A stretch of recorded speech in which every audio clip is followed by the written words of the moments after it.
ألا بذكر الله تطمئن القلوب۔ اللہ تعالیٰ کیا فرماتے ہیں؟ تم میرے نبی کے قدموں میں بیٹھو، ان کی صحبت میں بیٹھو تو ایسا ہے جیسا تم میرے پاس بیٹھو، اور تم کسی عالم دین کی صحبت میں بیٹھو تو وہ ایسا ہے جیسا نبی کی صحبت میں بیٹھے، کسی ولی کامل، کسی عالم اللہ والے کی صحبت میں بیٹھے تو وہ ایسا ہے جیسا تم نبی کریم صلی اللہ علیہ وسلم کی صحبت میں بیٹھے۔ آج ہمیں سب سے بڑا ہمارے اندر یہی بہت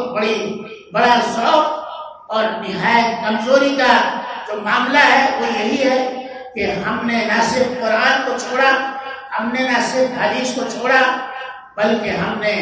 علماء اور صلحاء کی مجلسوں کو بھی چھوڑ دیا، ان کے اندر عیوب نکالنے لگے۔ ظاہر بات ہے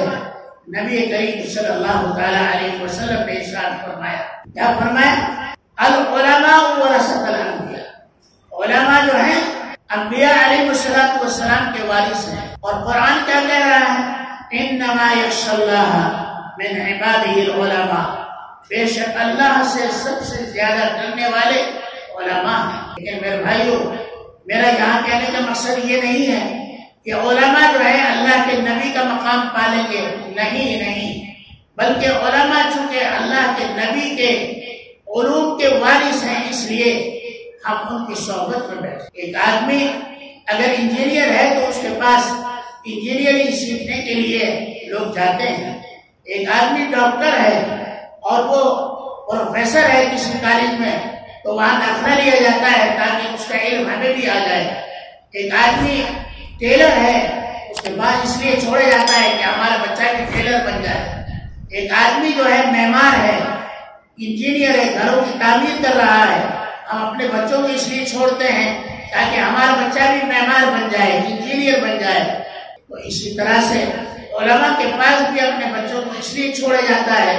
تاکہ وہ عالم دین بن جائیں، اللہ کو جاننے والے بن جائیں، اللہ سے محبت کرنے والے بن جائیں، اللہ کے نبی سے محبت کرنے والے بن جائیں۔ میرے بھائیوں اور بزرگوں، یہ بات آج ساری دنیا میں، آج ہر اعتبار سے ہمارے پاس کمالات بھی ہیں، فن بھی ہیں، علوم بھی ہیں، لیکن دینی علوم ہمارے پاس نہ ہونے کے بعد آپ کو معلوم ہونا چاہیے کہ آج ہمارے یہاں ہندوستان میں غیر مسلم اسلام کو پڑھ رہے ہیں،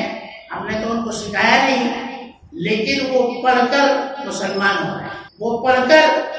ہماری بدعملی پر ہنستے ہیں، مذاق اڑاتے ہیں، وہ پڑھ کر ہماری بدعملی کو دیکھ کر اڑتے ہیں اور کہتے ہیں کہ تم کیسے مسلمان، تم مسلمان ہی نہیں، مسلمان تو کچھ اور لوگ ہوا کرتے۔ آج غیر لوگ ہمیں دیکھ کر مسلمان کہنے کے لیے تیار نہیں۔ قرآن کے مطابق ہم مسلمان نہیں، حدیث کے مطابق ہم اس درجے کے مسلمان نہیں جس درجے کا ہونا چاہیے، تو آخر ہم کس مرض کی دوا